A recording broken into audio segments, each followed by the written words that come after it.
everyone, to our September 2nd City of Little Rock Board of Directors meeting. As we're here to discuss today's agenda, I want to welcome those that are watching and streaming online, as well as those that are here in attendance. Madam Clerk, if you would, please call the roll. Director Miller, Director Richardson, Director Webb, Director Peck, Director Hines, Director Lewis, Director Campiris, Director Phillips, Director Adcock, Present. Vice Mayor Wyrick, Present. Mayor Scott. Present. I'll now recognize Director Virgil Miller will give our invocation.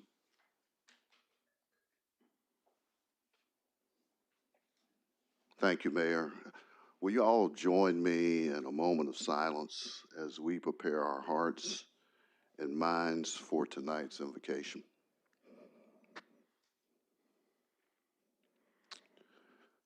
I would like to invoke a spirit of empathy and a spirit of appreciation over our board meeting tonight. The type of empathy that lets us as a board and as residents of the city truly have the ability to understand and share the feelings of all our residents, to empathize with those who are unsheltered, those who have mental issues, those that are hungry, those that are victims of crime, those that don't have people to caregive for them when they're sick and hurting, those that don't have mentors, parents to watch over them when they need it, and those who just want basic city services. I want to invoke the kind of appreciation that allows our city employees to feel how much we know their true value, their efforts, their contributions, and to never make them feel undervalued. So tonight, as we conduct the business of the city, let's do it with empathy and appreciation. Amen. Amen. May we please stand for a pledge of allegiance.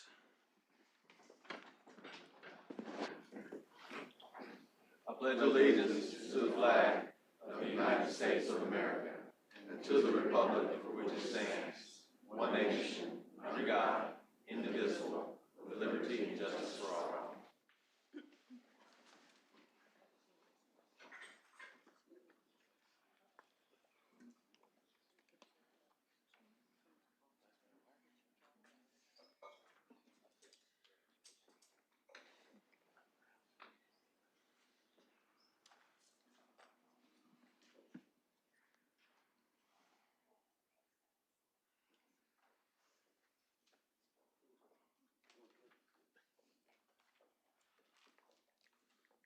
Members of the board,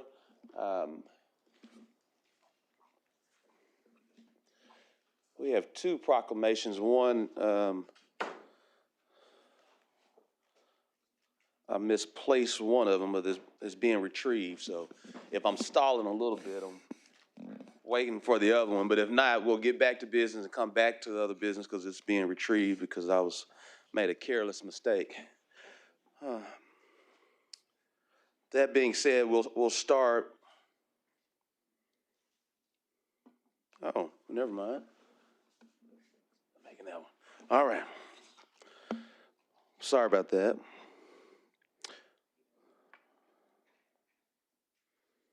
All right.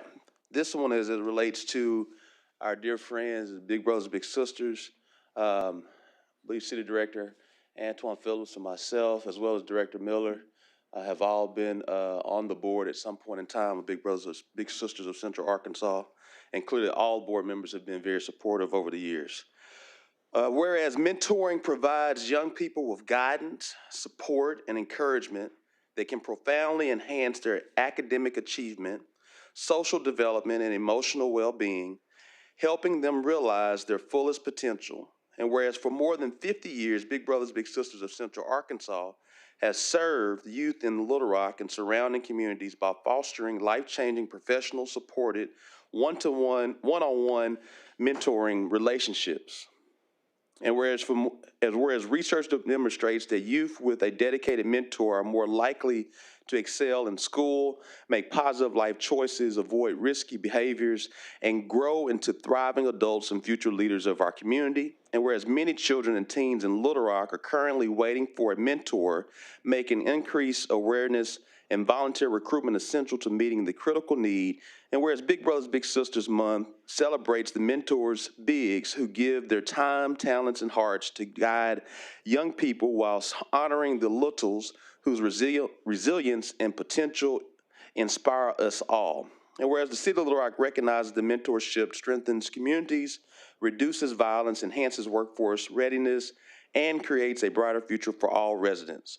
Whereas it is commendable to join the National Big Sisters Big Brothers Network during the month of September in celebrating the power of mentoring and encouraging more community members to step forward and make a lasting difference. Now, therefore, I, Frank Scott Jr., Mayor of the City of Little Rock, Arkansas, do hereby proclaim September 2025 Big Brothers Big Sisters Month. Let's give them a round of applause.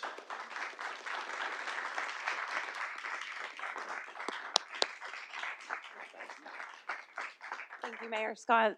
Thank you, directors. Thank you, Director Phillips and Director Scott, for being former board members with Big Brothers Big Sisters.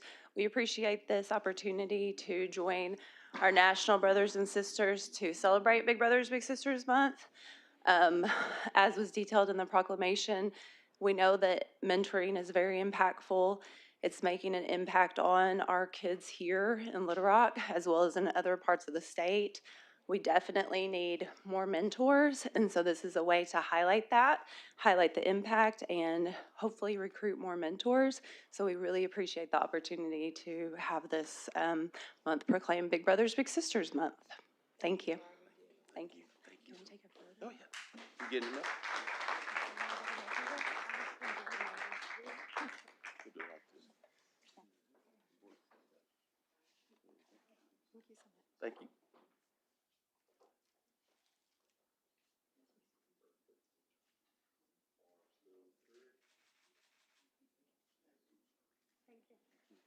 I think they put that on here. Okay. Okay. But it says, Yes, sir. thank you.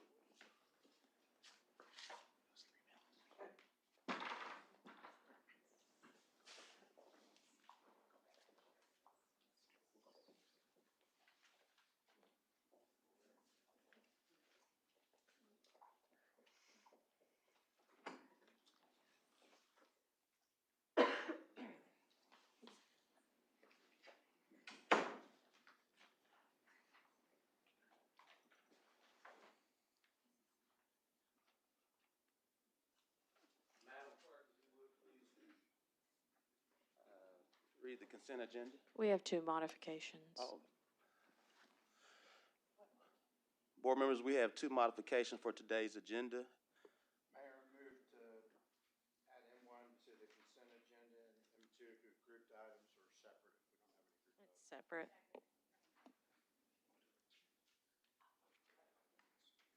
There's a motion and a second. All those in favor, please say aye. Aye. All those opposed say nay. Ayes have it. Madam Clerk, would you now read the consent agenda? A resolution authorizes the city manager to enter into a contract with Royal Overhead Door Incorporated to provide overhead door repairs on an as-needed basis and for other purposes. A resolution authorizes the city manager to enter into a contract with Hope Lawn Care in an amount not to exceed $138,772.20 for Phase 1 right-of-way mowing and trimming of Wards 1 and 2 within the city of Little Rock, Arkansas, and for other purposes. A resolution authorizes the city manager to enter into a contract with Redstone Construction Group Incorporated in an amount not to exceed $680,050.80 for the East 39th Street Drainage Improvement Project and for other purposes. Funding from the limited tax general obligation capital improvement bonds. A resolution authorizes the city manager to enter into a contract with Alliance Technical Group in an amount not to exceed $181,500 to develop a wetlands management plan for Fush Creek watershed and for other purposes. A resolution authorizes the city manager to enter into a contract with Hasty Awards in an amount not to exceed $50,984.75 for the purchase of finishers medals for the 24th Annual Little Rock Marathon to be held February 28th through March 1st, 2026, and for other purposes. A resolution to adopt and establish the 2025 Sustainability Action Plan and for other purposes. A resolution authorizes the mayor to enter into a contract with Kenneth Ray Coker Revocable Trust for the purchase of approximately 75 acres of land for the use by the Little Rock Port Authority for economic prospect recruitment and for other purposes. A resolution authorizes the mayor and city clerk to execute any and all documents necessary to adjust the earlier purchase of property from the estate of Mary Ratcliffe and/or John August Martins, William Adams Ratcliffe III, and Catherine A. Ratcliffe individually and as heirs of the estate of Mary Ratcliffe and for other purposes.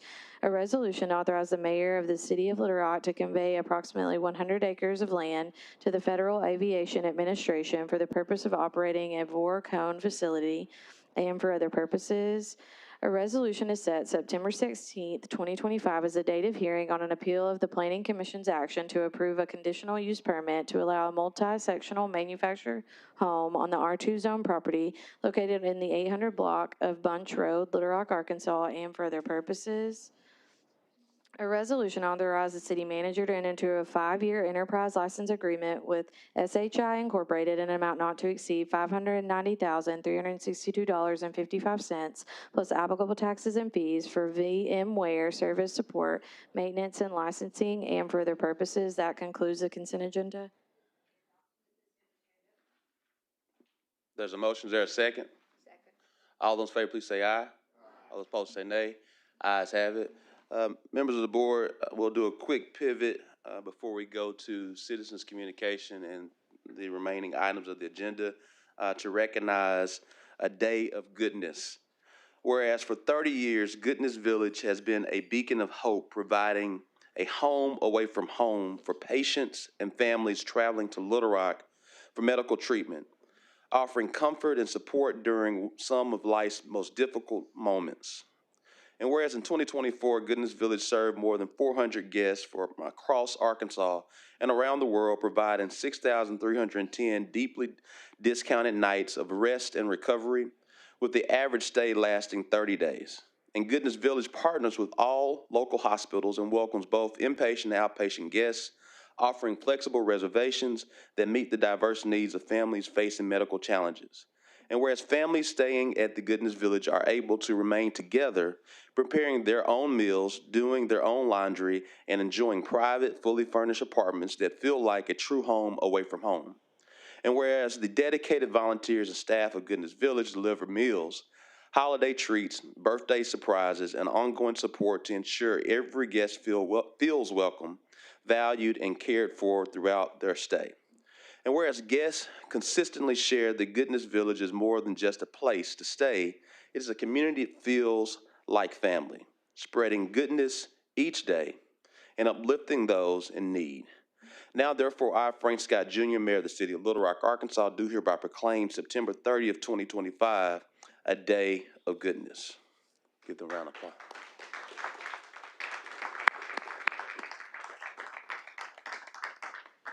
Thank you so much. Thank you, Mayor.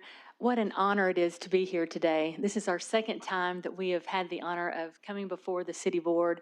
And first of all, I would like to start out by saying thank you for all that you do for our community.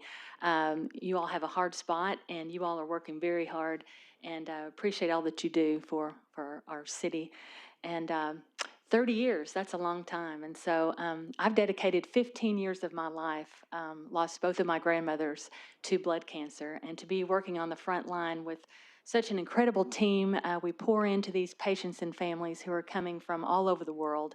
But it's not a job. It is an opportunity to share goodness. And so as we lean forward, you all know that Little Rock is a huge medical hub. And so I plead to have your support. We have big dreams, bright future for Goodness Village, and we're serving lots of families, lots of new trends with Children's Hospital research. Right now, we have 10 families here from various foreign countries, and so what an opportunity it is to be able to serve these families. But we can't do it alone, and so I would love to invite the ones that have not come to learn about Goodness Village to take a tour, learn about the impact that we're making in these families' lives. The average stay was 30 days last year. The longest stay was 261 nights. And so just imagine if you were facing that, coming to be treated from a faraway place. And that's a hard spot to be in. But thank you so much for all you do. And I want to invite you to come celebrate with us on September the 30th as we kick off at 9:30 and at our Palisades apartment community.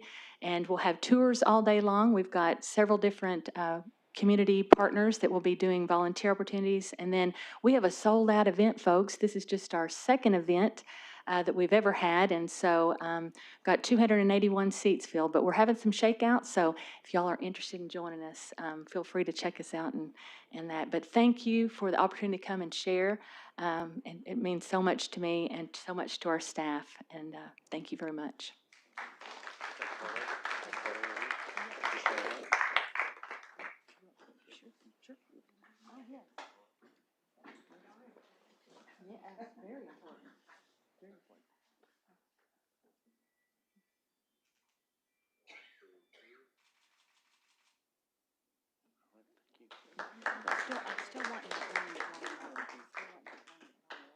Thank you very much.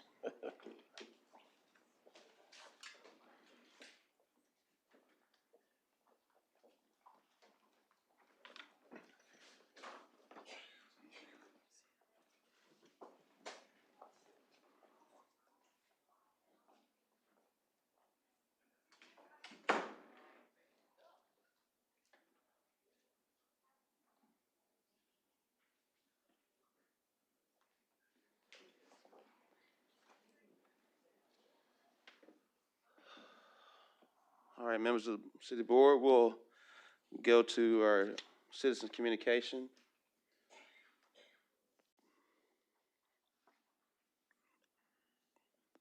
Drew Parker. Aura. I'm sorry, I couldn't read it. I apologize. My apologies, Ms. Parker. No problem. So I come before you today because I have been victimized and I'm being terrorized and law enforcement doesn't seem to be helping me. I've submitted a protection order. I have filed charges. I called today. This person has not been served either one. He has been to my house, and I'll tell you, this is a family member, so it's not like a boyfriend, girlfriend thing. So he has been to my house like 3 times at least. He dumped trash twice. He tried to run over me and my sister and my neighbor. Police, I can call 911. You think he's gonna hang around for that? But nobody, I'm supposed to have a targeted patrol. I have a camera outside my house. My neighbors have a camera. We haven't seen any policemen patrolling my area. And so as a victim, I feel like he's protected more than I'm protected because all I get is call 911. I answer the same questions over and over and over. Nothing is happening. My brother needs help. And I feel like nothing will happen until one of us get hurt. Either he kill me or I kill him or hurt him. Then you'll bring out the yellow tape. The reporters will come and they'll say, oh, she had filed for a protective order. That does me no good. What do I, as a victim, how am I protected? So you're just waiting on the next event, and he has to be there for you to take him in. I asked today, I said, has the protective order been served on him? And she told me no. And I said, well, has anybody even tried? She said no. And that's been a week ago, Monday, that I submitted that paperwork. So then I asked to speak to him. Well, you can't talk to him until after 3. They don't take calls until after 3. Okay. Then I asked for his name. When she gave me his name, she said, oh, and he's out of office today. I mean, I just don't get it. So I'm here. I need some protection. Well, just so you know, I know that this may be your first time here. We don't respond back and forth with questions, but due to the sensitivity of the nature, I'll make certain that Chief Heldon calls. And I do know there's certain situations where we don't do the issuing of the protective order. We as the LRPD, it may be more of a court and county sheriff. Well, thank you.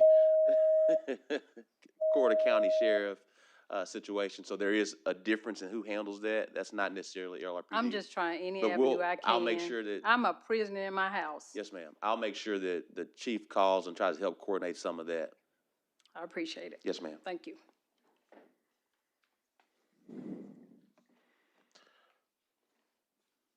Ms. Shalisa Meredith?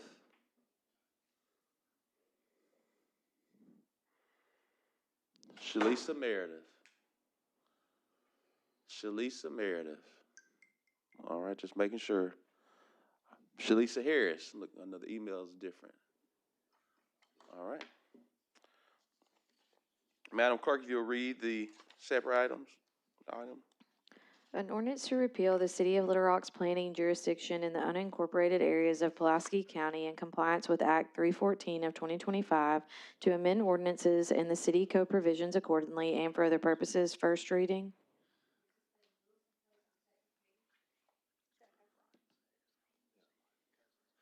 There's a motion and a second. All those in favor, please say aye. Aye. All those opposed say nay. Ayes have it. Second reading. An ordinance to repeal the City of Little Rock's planning jurisdiction in unincorporated areas of Pulaski County in compliance with Act 314 of 2025, to amend ordinances and city code provisions accordingly and for other purposes. Second reading. There's a motion and a second. All those in favor, please say aye. Aye. All those opposed say nay. Ayes have it. Third reading. An ordinance to repeal the City of Little Rock's planning jurisdiction in unincorporated areas of Pulaski County in compliance with Act 314 of 2025, to amend ordinances and city code provisions accordingly. Third and final reading.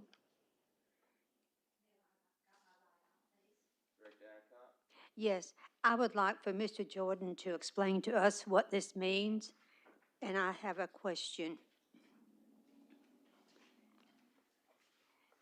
The question, Mr. Jordan, is places that we have had come into compliance, particularly I'm thinking of some with our Highway 10 where they had businesses in residential and we made them do away with the businesses. Now are they going to be able to come back and have those businesses in those areas? That would be under the purview of Pulaski County and the Quorum Court. This law does away with what was our ETJ, the extraterritorial jurisdiction, which was 3 miles outside the city limits where we had enforcement and zoning authority. It takes that away, so anything that happens beyond our borders is not our responsibility anymore. Okay, thank you. Thank you. Director Pack, did you have your hand up? Oh, no, I'm so sorry. All right. Members of the board, we've had 3 readings. All those in favor, please say aye.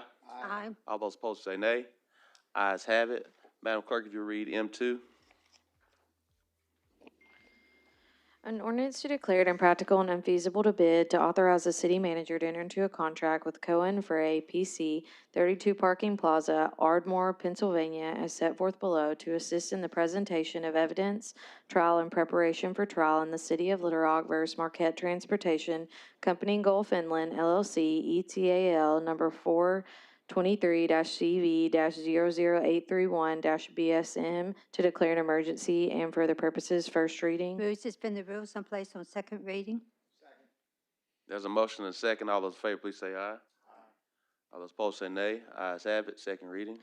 An ordinance to declare it impractical and unfeasible to bid to authorize the city manager to enter into a contract with Cohen Frey PC, 32 Parking Plaza, Ardmore, Pennsylvania, as set forth below, to assist in the presentation of evidence, trial, and preparation for trial in the city of Little Rock versus Marquette Transportation Company, Gulf Inland LLC, ETAL number 423-CV-00831-BSM, to declare an emergency. Second reading. There's a motion and second. All those in favor, please say aye. Aye. All those opposed say nay. Ayes have it. Third reading. An ordinance to declare it impractical and unfeasible to bid to authorize the city manager to enter into a contract with Cohen Frey PC, 32 Parking Plaza, Ardmore, Pennsylvania, as set forth below, to assist in the presentation of evidence, trial, and preparation for trial in the city of Little Rock versus Marquette Transportation Company, Gulf Inland LLC, ETAL number 423-CV-00831-BSM, to declare an emergency. Third and final reading. Director Phillips. Thank you, Mayor. I got a chance to review the contract, had a couple questions for our city attorney. First, want to commend the office for moving us along in this litigation and trying to make sure we recover as much as possible as it relates to the damage to the bridge. But in the agreement, I want to make sure I understand a few things about our hiring of this law firm. Number one, if we settle the lawsuit, how are they paid? I know sometimes when you have contingency fee agreements, if you settle is a certain percentage, if you go to trial is a certain percentage. I didn't see that distinction in here, so can you explain that to us? It's a 33 1/3% settlement or trial, assuming that the number is what we have discussed with them. It will include some witness fees, but it's a third one way or the other. Okay. Second question, I think I'm looking at section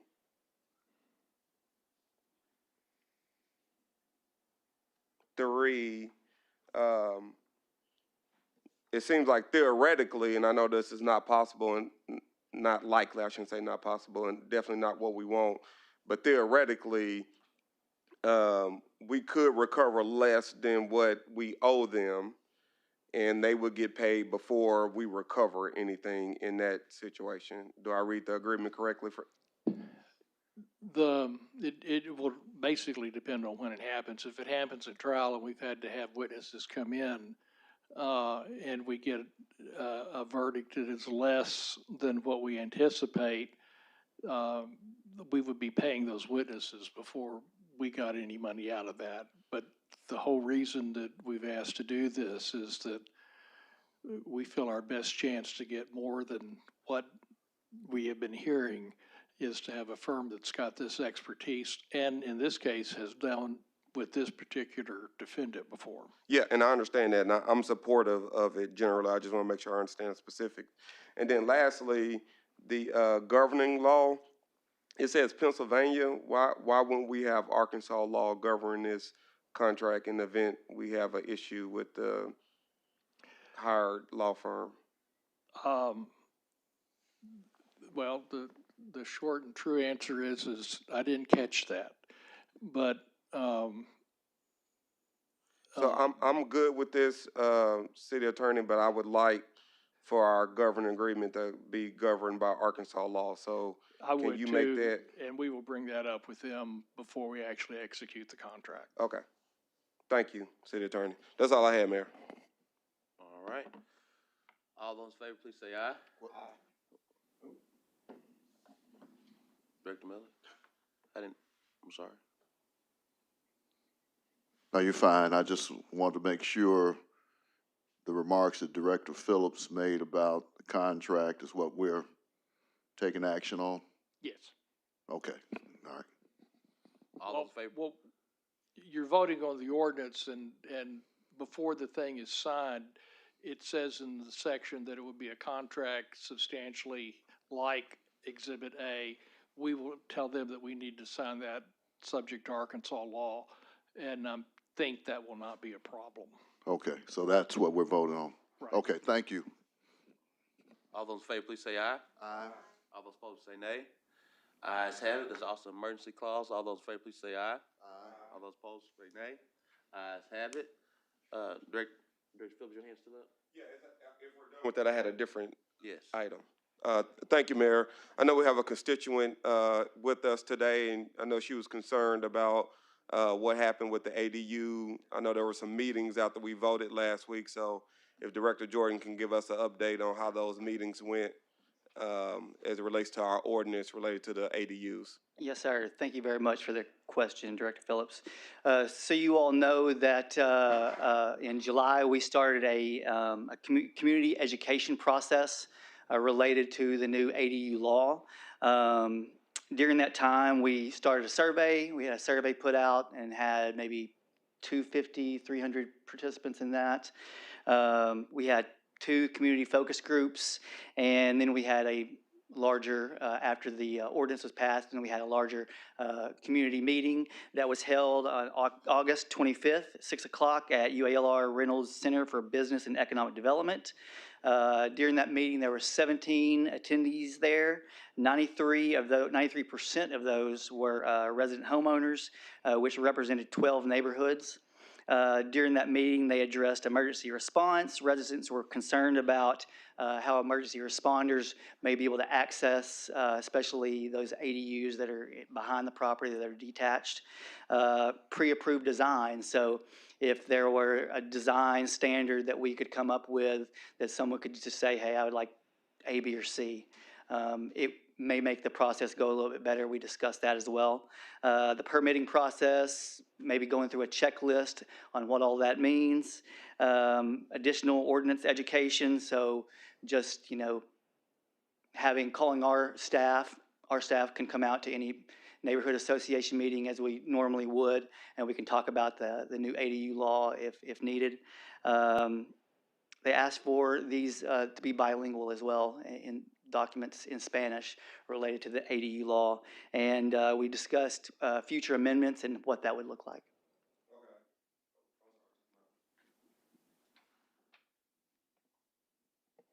Thank you, Mayor. Sorry, I didn't keep my light on. It sounds like these were suggestions. I didn't expect you and your team to make all of them overnight, but is the public, should they have the understanding that these are things that you and your department is going to work on to make it easier for people to understand and follow the ADU process based on the new law from the state? Yes, sir. Education is a part of our mission, and so we will continue that. Okay. Thank you, Director Jordan. That's all I had, Mayor. Vice Mayor Ward. Mr. Jordan, I attended that meeting Monday night, and it was fairly well attended. My question to you is, since the law went into effect, how many requests do we have for ADUs? It may not be a fair question. If you can let me know, I'd appreciate it. We have had one application for ADUs. We've had several calls about questions about what it means, what people can do, the parameters, standards set. Okay. This has a big impact, I think, on our city with the ADUs coming into play. Can you give us a monthly report, much like we do the Airbnb issue? Let us know how many ADUs that we have in play. And the other thing was, I asked the question about the Board of Adjustment. As far as applicants that we have for the Board of Adjustment, do we have a full board? Where are we on the Board of Adjustment? Because if there's something that's outside of what the ADU law requests, then they'll be referred to the Board of Adjustment as far as making a determination. Yes, ma'am. We do currently have a full board. There is one representative from the Real Estate Commission that his term has expired and will need to fill that vacancy, but until that time, he's served in that place. Okay. What would constitute someone going to the Board of Adjustment? If they were to want an ADU, a detached ADU that was outside of the setbacks for a particular zone, so if it was an R2 zone and they wanted to put that somewhere, the setbacks are 25 front, 25 in the back. So if they wanted to encroach on that setback, that's when they would have to go to the Board of Adjustment for a variance. Okay, and that's typically what they look at anyway, Yes, ma'am. correct? Okay, thank you. And Director Warwick, one of the things that Mr. Jordan's staff helped put into the ordinance, if somebody has received a variance for, say, a garage that they now want to use as an ADU, it's not automatic, and they would have to go to the Board of Adjustment for that too. That's right. Thank you, Director Jordan.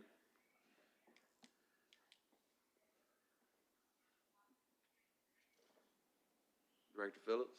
Motion to adjourn? Before we do that, I think Oh, okay, I'm sorry. Chief Hubbard. Yes, to the members of the board, just want to know if you had any questions in regards to the professional services under 50,000. All right, there's a motion, second. All those in favor, please say aye. Aye. Those opposed, say nay. Ayes have it, meeting adjourned.